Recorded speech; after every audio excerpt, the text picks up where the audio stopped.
An OpenClaw plugin can add tools, channels, providers, hooks, services, and more. But a package appearing in the plugin list does not prove it is trusted, allowed, or registered inside the gateway that currently serves your messages. OpenClaw supports ClawHub, NPM, Git, and local development sources. Use an explicit source prefix when reproducibility matters, and pin production versions or Git references.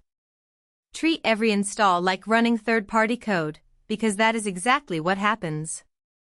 Operator-owned security.installPolicy can inspect staged plugin code and allow or block installation before runtime execution. After installation, plugin allow and deny lists plus each entry's enabled flag decide whether that identity may load. The plugin manifest is the control plane source of truth for identity, schema, and ownership hints.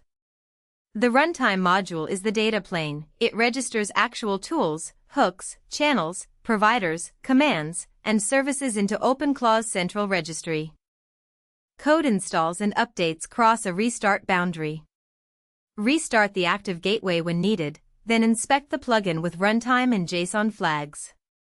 Also probe gateway status with deep and require RPC, so you verify the process actually serving traffic. Use this operating loop, pin the source, review provenance, enforce install policy, allow only the chosen plugin identity, restart the real gateway, and inspect live registrations. If behavior still differs, run doctor and inspect ownership or stale configuration diagnostics.